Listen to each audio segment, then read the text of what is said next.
बहुला गाय की सत्यनिष्ठा। महाभारत में एक प्रसंग है। चंद्रावतीपुरी में चंद्रसेन नाम का एक राजा था। उसी राज्य में एक गांव में हरिभक्त ब्राह्मण के घर बहुला नाम की गाय थी। वह हंस के समान श्वेत थी। यमुना तट के निकट एक पर्वत की गुफाओं में अनेक जीव रहते थे। पर्वत के पास नदी के किनारे गाय घास चरने जाया करती थी। इन्हीं गायों के साथ बहुला गाय भी घास चरने जाती थी। एक दिन बहुला घास चरते चरते पर्वत के निकट आ गई।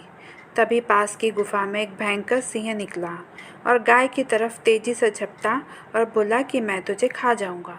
वह गाय अपने बछड़े को याद करके रोने लगी तथा सिंह से बोली, मुझे मृत्यु का भय नहीं। जो जन्म लेता है उसकी मृत्यु निश्चित है, किंतु मेरा बछड़ा अभी दूध पीता है, मुझे उससे बड़ा प्रेम है। वह मेरी प्रतीक्षा कर रहा होगा, अतः मैं उसको दूध पिलाकर वापस आ जाऊंगी, तब तुम मुझे खा लेना।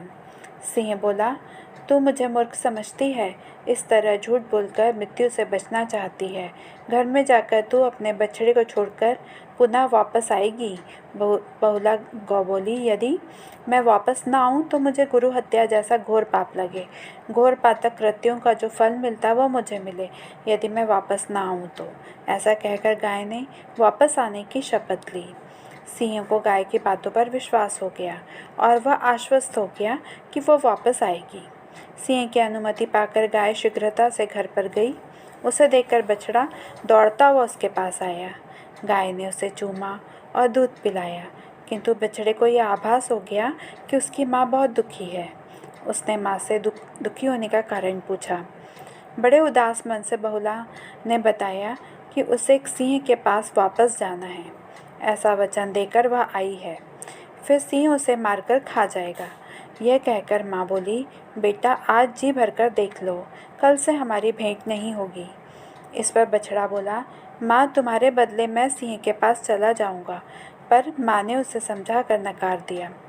फिर वह गाय अपनी सहेली गायों के पास गई, उनसे अंतिम मुलाकात की।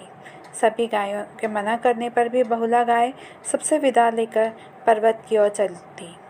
वह सिंह के पास जाकर बोली, सिंह मैं आ गई हूँ, मुझे खाकर अपनी भूख मिटा लो।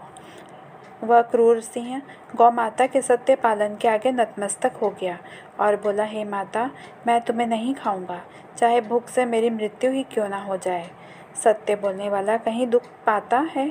सत्य में सर्वधर्म है, सत्य में ज्ञान तथा मुक्ति है। धन्य है वह भूमि जहाँ तुम रहती हो, धन्य है वे लोग जो तुम्हारा दूध पीते हैं। कहते हैं कि सिंह ने भविष्य में जीव मात्र की हिंसा छोड़ दी। वह गाय से बोला, हे माता, हमारे अपराधों को क्षमा करो तथा अपने घर जाओ। जीव मात्र की हिंसा के त्याग के प्रभाव से सिंह को मोक्ष की प्राप्ति हुई। जय गौ माँ।